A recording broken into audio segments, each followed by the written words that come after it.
Right, that's it. I'm not happy anymore. It's great to be here. How many seasons did we have this year? We had fall, winter, construction, and winter. What global warming?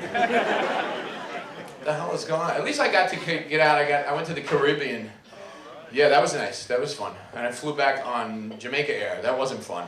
I don't know if you've ever been on Jamaica Air. Have you been on it? Oh my God. It didn't bother you? It was nice? You weren't scared at all? Even during the in-flight announcements? Welcome to Jamaica Air. Today, we're going to be flying really high.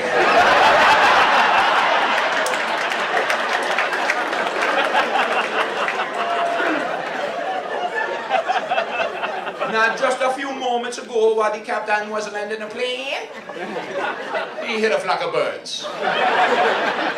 So there's some good news, and there's some bad news. First, the good news. Now, everybody gotta get an in-flight meal. And the bad news, well, the birds, they knocked some of their luggage off the roof rack.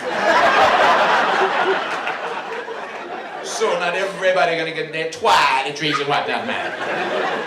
Don't worry about it, everything I read. They try so hard, they try to be a real airline. You ever take the little puddle jumper ones? Right, those? The ones we can roll down the window? They try to act like a real airline too, you know, they point out things like the real airlines do. Ladies and gentlemen, if you look out of the right side of the airplane, you see a beautiful view of the Caribbean. And if you look out of the left side of the plane, you see that the wing is hitting the top of a coconut tree.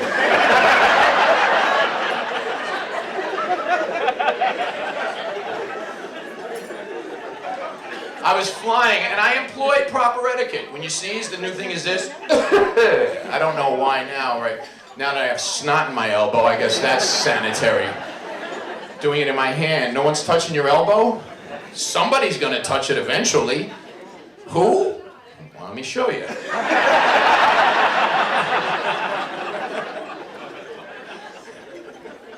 But I'm on the plane and I did this. I thought this was so rude. I did that. And this guy takes out a mask. He puts on a medical mask. Did you have somebody do that to you? I thought that was so rude. It was like, I sneezed appropriately, and then and you sit right next to me, you're putting on a mask? Really? I wanted to look at him and go, you're a surgeon? Thank God you're a doctor. I have this thing right here. I don't know what it is. It's like a pimple. If I squeeze it, sometimes it bleeds sometimes.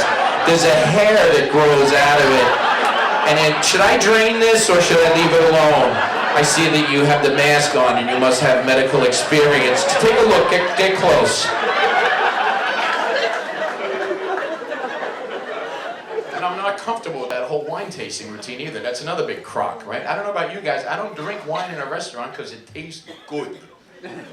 I just want to get a little buzz with them. But the maitre d' come out, if it's an upscale place, the maitre d' have that look on his face and the attitude to match. I'm sure you've all seen it, that look like he can smell a dirty diaper, but he can't quite find it.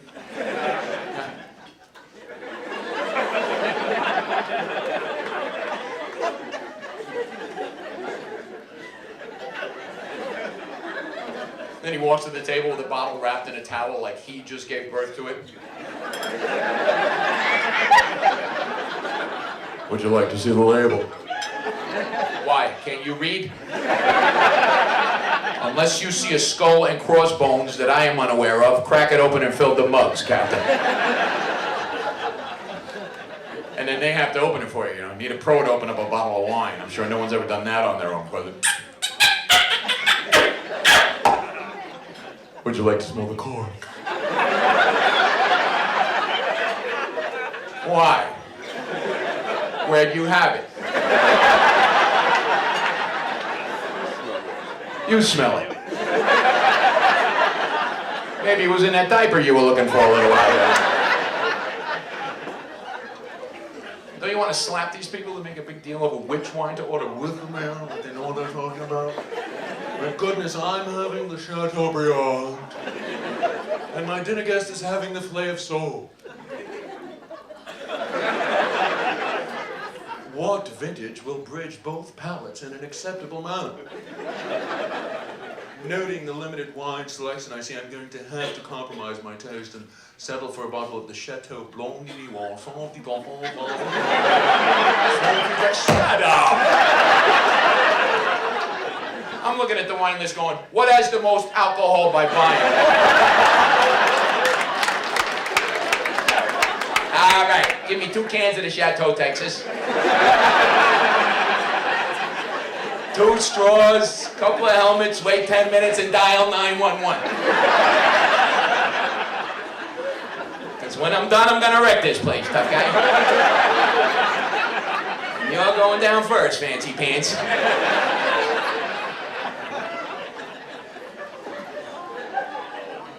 See, I grew up in a traditional Irish household, so I appreciate other cooking.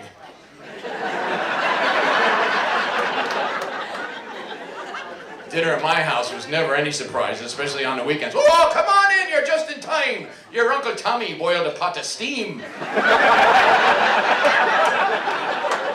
Nobody boils a pot of steam like your Uncle Tommy. This week he added a pinch of salt. Yeah, apparently Ireland was not on any known spice trade route. Then there's the complete opposite end of the spectrum. All my friends that think there's some kind of pseudo-chef, Greek, whatever it is, Spanish, usually Italian, right? They got a recipe for you. You can't eat anything the way it comes prepared to you from the kitchen on the table. Like, whoa, what you doing? What you doing? You're not gonna eat like that, are you? You're not gonna eat like that. You're not gonna eat plain, are you? And then they got suggestions for you. You know what you gotta do with that? You gotta slice up a little onion, a little garlic, a little tomato, a little aioli, melt a little breadcrumb, mozzarella, a little cracked pepper.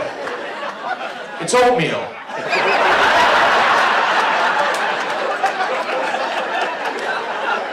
Yeah, man, you know, they eat it like that, are you? Can't eat it plain. I mean, I grew up in New York. I know what good food tastes like, okay? That's why I don't understand why, especially in New York, they put it in an Olive Garden. Are you kidding me? We got real Italian food out here. I like to go into a place like the Olive Garden and make up the names of things that sound Italian but don't actually exist. Just to see if the Mexican waiter can figure it out. I'm like, yeah, let me get an order of the prostituti di puttana.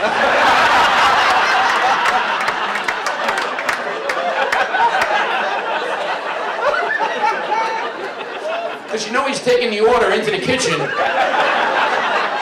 and the Chinese cook, who's going, who are the prostituti di puttana? He said sweet or sour. Oh, he wants spicy. Spicy putana, he want that. Who got the spicy putana from him?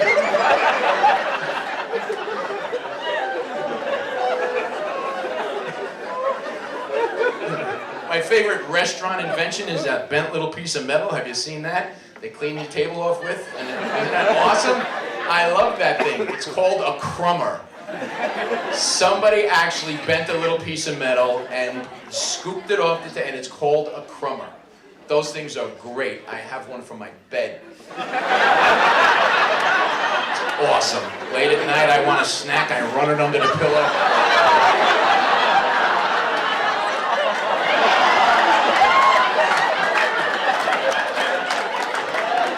I love it. Right down the middle. Every woman moaned and every man went, "Man, that's actually good." It's got me on that one.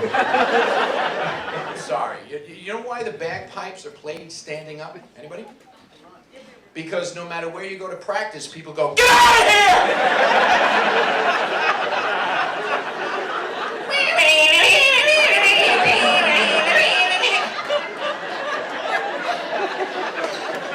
How do you know you're actually in tune when you're playing that thing? beautiful. Could you play another one?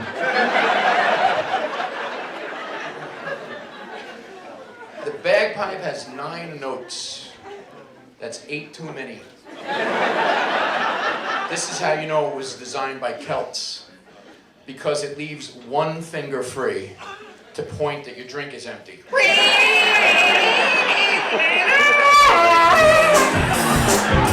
Because